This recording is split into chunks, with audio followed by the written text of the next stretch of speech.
Stocks ending the day well in the green as we wrap up the trading week. Dow, NASDAQ, and S&P all up over 2% today. Some of that rally coming in the final hour and a half of trading. Taking a look at the sector action, all 11 of the S&P sectors moving to the upside for the day. Materials by far the outperform, up just around 3.5%. Energy, consumer discretionary, financials not too far behind. All right, for more on this, let's bring in Dryden Pence Capital Management Chief Investment Officer. We also have Alfred Eskandar. He's a financial president and chief operating officer. Dryden, let me start with you. We certainly are looking at a day of solid gains. All three of the major averages up well over 2% today. What's your takeaway, not only from the buying we saw today, but really what we've seen play out over the entire trading week?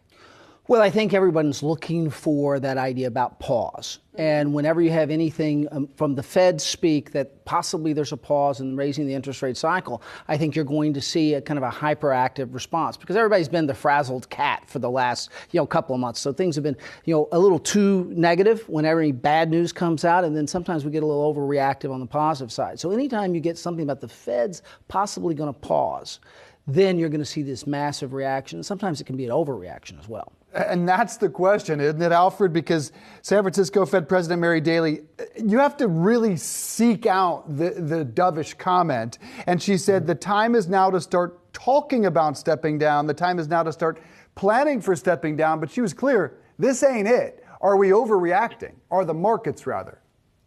I don't think it's so much of an overreaction as a release. We've had volatility spiking all year. I mean, if you think about where volatility began in January, where we are, it's up 73%. So think about the rocky road that investors had to deal with.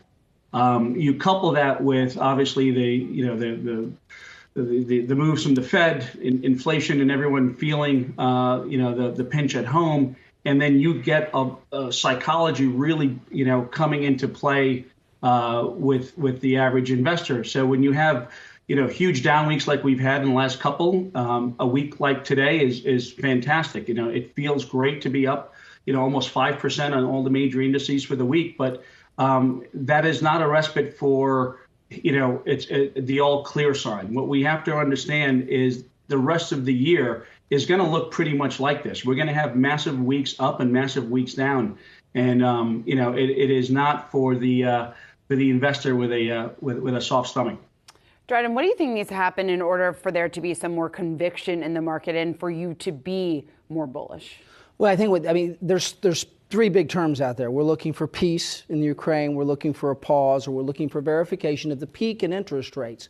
And so far, our core has not peaked yet, and we're not going to really get until middle of next month, either after this next Fed move, the next read on inflation, and that's going to probably not be a pretty read. Core hasn't peaked yet, we think.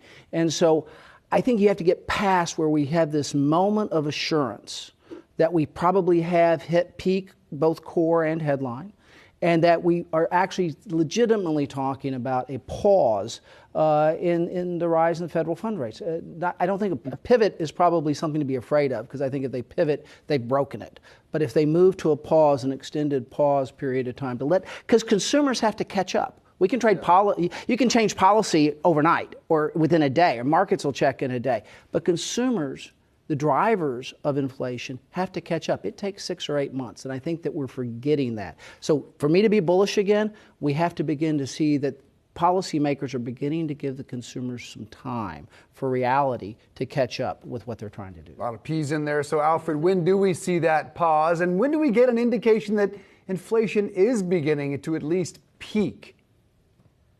Well, the numbers are going to guide us, and certainly the Fed will respond accordingly. But in lieu of all that, I think investors really need to take a look at their portfolios and understand the risk exposure. And depending on who you are, if you're a young investor, guess what? You've got time. You could actually ride out, this volatility, for the next few quarters. However, if you're a little bit older, thankfully, there are plenty of products that have been introduced in the last 10, 15 years that are quite sophisticated, that are really terrific defensive products to use when markets are this volatile. If you're 55 and you're thinking about retirement, seeing a 20% drawdown in the S&P, 30 in NASDAQ, that's not what you want to experience. So there's plenty of products out there.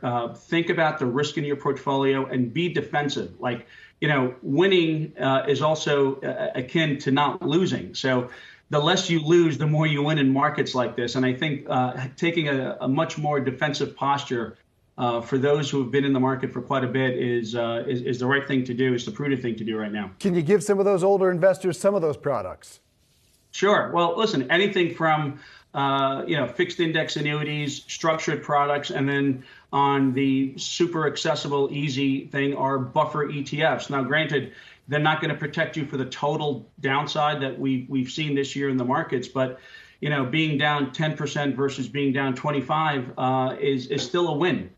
So again, defensive sectors, defensive products that actually can give the investor downside protection to some extent or completely are some things that should be added to a portfolio. It's not just about stocks, and certainly bonds have been down this year as well. So we got to think about the portfolio a lot differently. The 60-40 is kind of outdated. Yeah.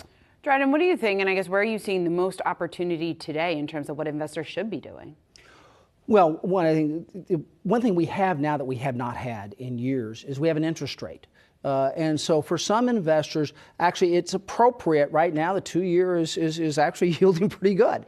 And so if they think about long term, we're going to have rates go down. Now's a good time to think about sometime between now and the end of the year, maybe adding some 2-year Treasury to the portfolios, because now you can, if you're trying to get 8 long term and compound that, well, a 4 1/4 gets you halfway there. Mm-hmm. And so, but the other side of it is when we think about looking at who's going to do well in a continued inflationary environment, and we actually see that barbelling things make some sense to the consumer.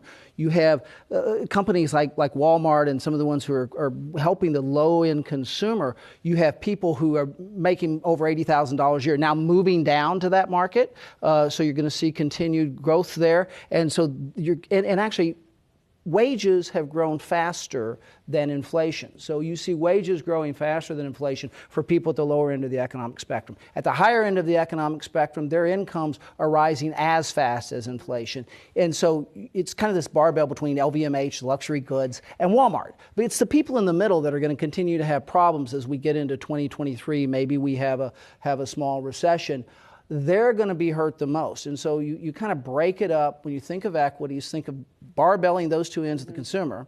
And I think in the center, you're going to have some challenges for the Macy's, the Targets, and those guys, because their customers are going to move to either side. LVMH, Walmart, barbell is a fascinating one. Dryden, thank you. Appreciate you coming out in the studio. Alfred, you come see us next time. Both of you guys have a good weekend. Appreciate it.